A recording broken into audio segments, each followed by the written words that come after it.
Hello and welcome back to Marine Book 28 again. कैसे हैं आप सब? आई होप सभी ठीक होंगे। चैप्टर 7 हमने कंप्लीट कर लिए थे।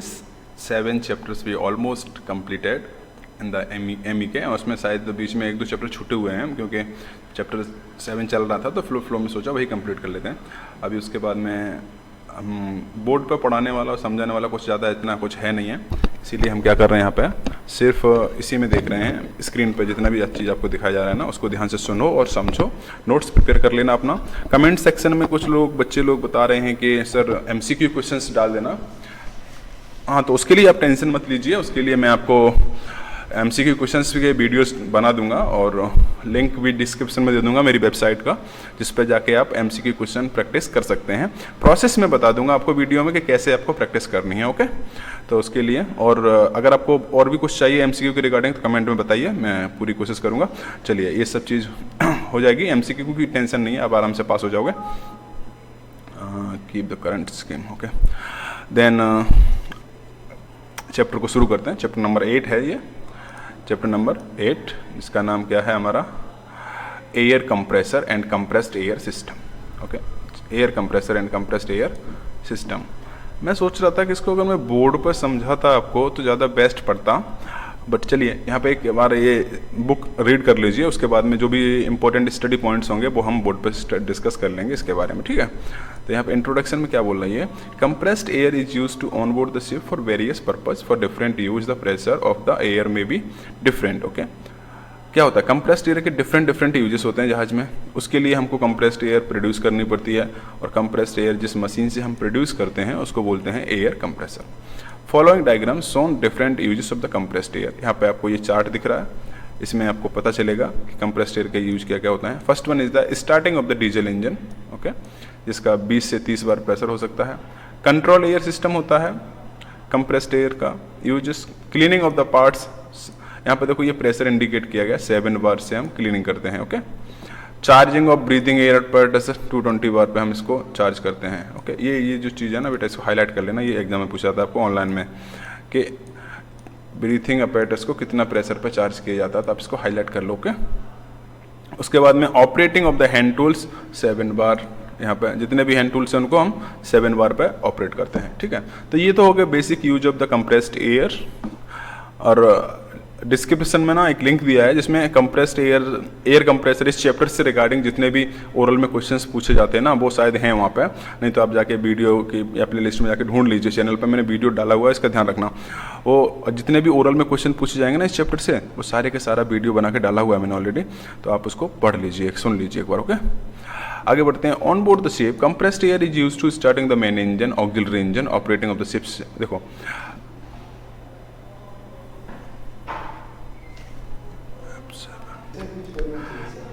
ओके, तो यहाँ पे क्या हो रहा है कि कंप्रेस्ड एयर जो है ना, it is use to starting the main engine, auxiliary engine, operate. ये क्वेश्चन आपको ओरल एग्जाम में पूछा जाएगा, ठीक है। तो इसको हाईलाइट कर लीजिए यहाँ से, starting of the main engine, auxiliary engine and operation of the ships vigil and control equipments and instruments.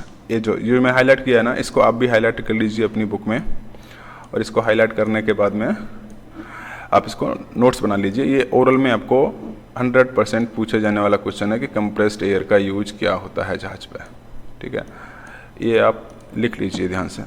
Many tools such as lifting air, impact and torque wrenches, drill machine, grinding machine are operated by the machine using the compressed air. Okay, क्या होता है ship में, जो most powerful weapons, जो most power जो generate होती है सबसे ज़्यादा, वो किस में होती है? हमारी हाइड्रोलिक सिस्टम में होती है।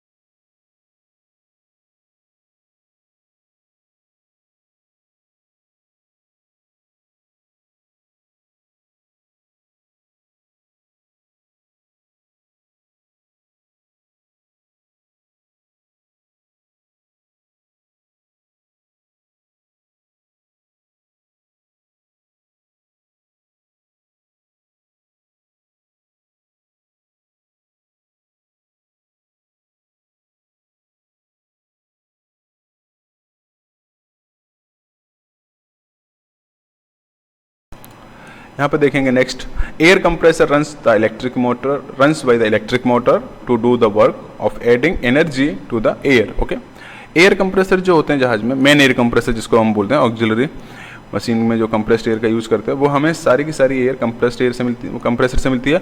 और जो भी वहाँ पे कंप्रेसर लगे हुए होते हैं वो हमारे चलते किसे हैं, इलेक्ट्रिक मोटर से। ओके, किससे चलते हैं, इलेक्ट्रिक मोटर से, except the emergency air compressor. Okay, एक इमरजेंसी एयर कंप्रेसर होता है जहाज में जो इलेक्ट्रिक मोटर से नहीं चलता है, वो चलता है हमारा डीजल इंजन के, छोटा सा डीजल इंजन लगा रहता है जिससे हम कंप्रेसर को रन करते हैं इमरजेंसी के टाइम पे। Okay, ships are fitted with an list of the air compressor 2, कम से कम कितने होने चाहिए कंप्रेसर, 2 होना चाहिए। And compressed air is stored in the air bottle.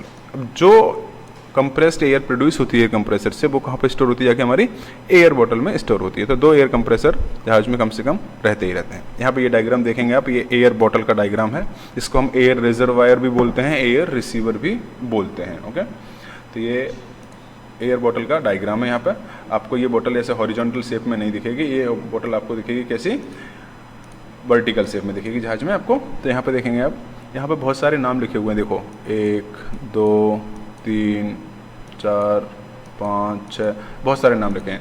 ये जितने भी नाम लिखे हैं ना, इनको हम बोलते हैं एयर बॉटल माउंटिंग्स। क्या बोलते हैं, एयर बॉटल माउंटिंग्स। अब ये माउंटिंग्स क्या हैं जो एयर बॉटल पर लगी हुई हैं। यहाँ पे एयर बॉटल में बहुत सारे कनेक्शन दिए गए हैं। तो सबसे पहले हम देखते हैं जो कंप्रेसर से एयर कंप्रेस्ड होती है वो आती है एयर बॉटल में। तो कहाँ से आएगी वो, आप देखो यहाँ पे स्क्रीन पे एक इनलेट वॉल कहीं पे दिख रहा होगा, मेन एयर इनलेट वॉल, ये वाला दिख रहा है आपको, इसमें एयर आ रही है, मतलब बॉटल के अंदर एयर आ रही है। और बाकी जितने भी कनेक्शंस हैं वो सारे के सारे आउटलेट हैं, वो सारे के सारे क्या हैं, आउटलेट हैं। यहाँ पे देखेंगे main engine air outlet, auxiliary engine air outlet, vigil wall, service air, control air, atmospheric air release, relief wall, fusible plug, drain wall. Okay, तो ये सब क्या हैं, आउटलेट है। मतलब यहाँ पे इतनी सारी जगह पे एयर का यूज़ हो रहा है, इसीलिए यहाँ पे इतने सारे आउटलेट्स बनाए गए हैं। ओके, इसके बाद में आगे बढ़ते हैं, care should be taken while using the compressed air. जब आप कंप्रेस्ड एयर के साथ काम कर रहे हैं तभी आपको क्या ध्यान में रखना है, तो compressed air may be with very high pressure such 30 bar in the air bottle which is use for the starting the engines. Okay, compressed air जो होती है वो 30 बार एयर प्रेशर हो सकता है एयर बॉटल के अंदर, कहीं कहीं 32 बार भी होता है, 20 से 30 और 32 बार तक होता है। तो वो बहुत ज़्यादा हाई प्रेशर है जो हम इंजन को स्टार्ट करने के लिए यूज करते हैं। Okay, while the opening the main valve we should be careful while opening the main valve. If we open the valve too quickly, air will enter into the pipe leading to the engines at very high speed and may cause the damage to the pipe। क्या होता है, जब आप air का valve open कर रहे हो, okay, outlet valve compressed air का, तो वो हाई प्रेशर से आएगा और स्पीड से जाएगा, और जब स्पीड से सीधा इंजन के अंदर पहुंचेगा तो वो पाइपलाइन को डैमेज कर सकता है। Okay, hence we should open the first valve very little crack open, let the pressure stabilise and then open the valve fully. क्या करेंगे, पहले उसको हल्का सा ओपन करेंगे, फिर उसके बाद में देखेंगे प्रेशर मेंटेन हो गया, देन उसको फुली ओपन करेंगे। ओके, पॉइंट नंबर 2 देखेंगे, while using the compressed air for cleaning purpose pressure should not more than 2 bar. Okay, जो साफ सफाई करते हैं आप जहाज में, क्लीनिंग करते हैं, उसमें 2 बार से ज़्यादा का प्रेशर नहीं होना चाहिए। आपको ऊपर बता दिया था वीडियो में मैंने, 2 बार क्लीनिंग के लिए और 7 बार ऑपरेटिंग द न्यूमेटिक टूल्स के लिए। Okay, while using the compressed air for cleaning purpose make sure to hold the end of the pipe of the nozzle and then only the compressed air valve should be open। क्या करना है, जब आप काम कर रहे हैं ना, तो पहले पाइप को, नोजल को पकड़ लीजिए एक हाथ से, उसके बाद वॉल्व ओपन करिए। अगर आपने नोजल को होल्ड नहीं किया, वॉल्व ओपन कर दिया, तो वो सांप की तरह इधर उधर लहराएगा और आपको इंजरी हो जाएगी, चोट लग जाएगी। इसीलिए क्या करना है, आपने पहले उसको टाइटली होल्ड कर लेना है। If the wall is open with the holding the end of the pipe may swing and hit somebody causing the injury, जो अभी बताया आपको। Air bottles are provided with the drain valve, accumulated condensed water should be drained off regularly। ये line को highlight कर लीजिए, ये आपको ओरल में पूछा जाता है, why the drain valve is provided on the air bottle। Okay, ये आपको ओरल में पूछा जाएगा, इसको हाईलाइट कर लीजिए। तो drain valve are use to drain the accumulated moisture और water inside the air bottle. Okay, उसको बाहर निकालने के लिए हम ड्रेन वॉल का यूज़ करते हैं। ओके, यहाँ पर देखेंगे स्क्रीन पे ये ड्रेन वॉल दिया हुआ है, दिख रहा है आपको, ये ड्रेन वॉल दिया हुआ है, ये ड्रेन वॉल दिया हुआ है। ओके, आगे बढ़ते हैं, common fittings on air bottle. Actual में आपको कुछ फिट एक्चुअल में आपको इस तरह से फिटिंग्स दिखाई देंगी।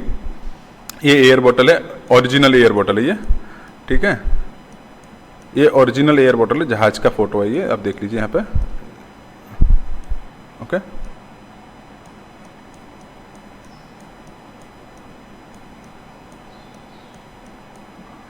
ये जहाज का फोटो है, तो यहाँ पे एक, ये देखो, ये यहाँ पे नीचे, इधर, ये सब क्या है, यहाँ प्रेशर गेज लगा हुआ है, ये सब क्या है, कॉमन फिटिंग्स हैं एयर बॉटल पे, ओके। यहाँ पे देखो क्या क्या फिटिंग्स होती हैं। फिलिंग वॉल्व होता है एक, supply for main engine, main engine को स्टार्ट करते हैं उसमें कंप्रेस्ड एयर लगती है, उसके लिए एक कनेक्शन। तीसरा पॉइंट है जनरेटर इंजन, मतलब ऑक्सिलरी इंजन को हम स्टार्ट करते हैं उसके लिए connection.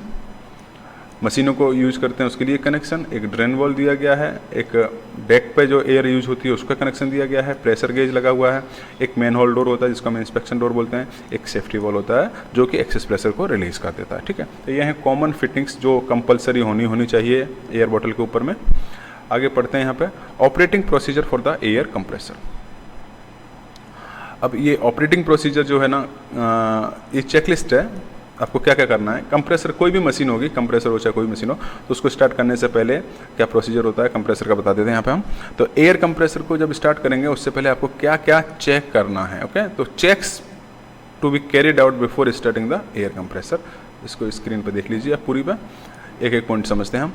Check the lubricating oil level in the compressor crankcase is normal, okay. Machine को स्टार्ट करेंगे तो उसका पहले ऑयल चेक करेंगे, लुब्रिकेटिंग ऑयल प्रॉपरली है कि नहीं है। Check that the filling valve for the air bottle is open. Air compressor आप स्टार्ट करने जा रहे हो तो अब ऑब्वियस है वो एयर को कंप्रेस करेगा, और कंप्रेस करने के बाद वो डिस्चार्ज करेगा एयर को और उसको भेजेगा एयर बॉटल में। तो जो एयर बॉटल में तो तभी पहुंचेगी ना जब इसका डिस्चार्ज वॉल्व ओपन होगा, कंप्रेसर का, है ना, फिलिंग वॉल्व, एयर बॉटल का फिलिंग वॉल्व ओपन होगा तभी तो एयर अंदर जाएगी। तो मेक श्योर करो कि फिलिंग वॉल्व ओपन है। Point number 3, check that the compressor air discharge valve open. अब कंप्रेसर में जो एयर कंप्रेस हुई है वो डिस्चार्ज वाल्व के थ्रू बाहर जाएगी, तो वो भी चेक करो कि वो वाल्व आपका ओपन है कि नहीं है। Point number 4, check that the compressor cooling water inlet and outlet. अभी जो एयर कंप्रेसर में कंप्रेस हो रही है वो हीट भी होती है, तो उसको ठंडा करने के लिए हमें कूलर की रिक्वायरमेंट होती है, और कूलर के अंदर में वाटर सर्कुलेट होता है। तो चेक करो कि वो कूलिंग वाटर का जो इनलेट एंड आउटलेट वॉल्व है वो आपका ओपन होना चाहिए। Check the low pressure and high pressure drain valves leading to the unloader are open, okay. अब यहाँ पे एक वर्ड दिखाई दे रहा है आपको, unloader. What is unloader? Unloader क्या होता है? When compressor is the initial stage, जब हम किसी मशीन को चालू करते हैं इनिशियल स्टेज में, तो उस पर सडन लोड ना हो जाए, एकदम ज़्यादा लोड ना पड़ जाए, जिससे उसमें डैमेज होने के चांसेस रहते हैं। इसीलिए हम इस वॉल्व को ओपन कर देते हैं। तो क्या होता है कि जो एयर अंदर जा रही है वो विदाउट कंप्रेस हुए अनलोडर वॉल्व से बाहर निकल जा रही है, ओके। ये ड्रेन वॉल्व का काम करते हैं, ओके, ये ड्रेन वॉल्व का काम करते हैं। तो कंप्रेसर पर लोड नहीं पड़ रहा है, ठीक है। तो वो चेक करो कि वो ओपन होना चाहिए कंप्रेसर स्टार्ट करने से पहले। अगर वो ओपन नहीं होगा तो कंप्रेसर पर सडन लोड पड़ेगा और आपका कंप्रेसर डैमेज हो सकता है। उसके बाद में चेक करेंगे हम जो उसकी शाफ्ट है, जो व्हील है, वो फ्रीली हाथ से रोटेट हो रहा है कि नहीं हो रहा है। उसके बाद में चेक करेंगे पावर सप्लाई अवेलेबल है कि नहीं है। उसके बाद में देखेंगे कंप्रेसर स्टार्ट होने के बाद में देखेंगे ड्रेन वॉल को सेट करेंगे, और उसके बाद में first and then set the drain valve for the HP stage. Now compressor is on the load, discharge the air bottle, okay. Compressor चालू हो चुका है आपका, ये 8वें पॉइंट पर। 9वें पॉइंट में देखेंगे when the air bottle is filled unload the compressor by first opening the drain. जब आपका एयर बॉटल पूरा फिलअप हो जाए तो क्या करेंगे, कंप्रेसर को पहले अनलोड करेंगे। कैसे?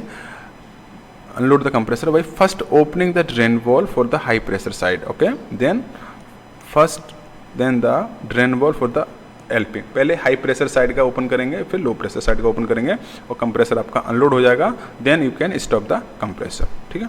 तो ये तो यहाँ पर चेक्स थे हमारे, ये आपको ओरल एग्जाम में पूछे जाएंगे, ये ओरल के लिए इम्पोर्टेंट है, ध्यान रखिए इस चीज़ का, okay.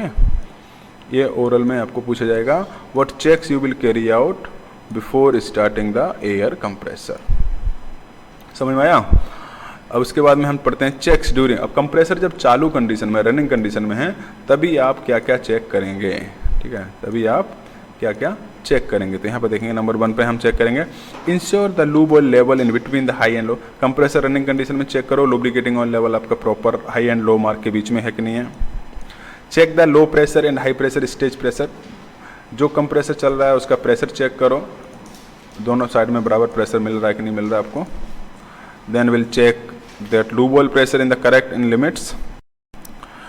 Then will check the motor for any noise और वाइब्रेशन। उसके बाद में चेक करेंगे हम compressor is drawing the normal ampere, ज़्यादा पावर कंज्यूम तो नहीं कर रहा है, नॉर्मल पावर में चल रहा है। Check that the unloader operates during as per the timing setting, okay, बीच बीच में अनलोडर वाल्व ओपन हो जा रहा है जो मॉइस्चर को रिमूव करता है, ऑटोमेटिकली टाइमिंग सेटिंग होती है उसमें। कोई पानी का लीकेज तो नहीं है, वाटर लीक, कूलिंग वाटर जो होता है उसका लीकेज तो नहीं है कोई, okay. Check the cooling water temperature and discharge air normal temperature है कि नहीं है, ओके। तो these are the checks you have to carry out. ये भी आपको ओरल एग्जाम में पूछा जाएगा, जो भी बता रहे हैं ना आपको ओरल में, वो उसको नोट डाउन कर लीजिए, वो पूछा ही जाने वाला है, ओके। और ये आपको जहाज में बहुत काम आने वाला है, अगर इतनी नॉलेज आप लेके जाएंगे तो मोस्ट है, ठीक है। चलिए, ये चैप्टर हमारा यहाँ पे ख़त्म हो गया, चैप्टर नंबर 8। अगर यहाँ तक किसी को कोई डाउट है तो कमेंट सेक्शन में जाके आप कमेंट पूछ में लिख सकते हैं, जो भी डाउट्स होंगे हम क्लियर करने की कोशिश करेंगे। और अगर आपको अच्छा लग रहा है स्टडीज़ तो चैनल को सब्सक्राइब, लाइक एंड शेयर करना ना भूलें अदर स्टूडेंट के साथ में, क्योंकि आपका भी भला होगा, उनका भी भला होगा। चैनल को सब्सक्राइब कर दें और शेयर कर दें, it will be help for you in the final exam, ठीक है। Thank you so much, see you in the next lecture.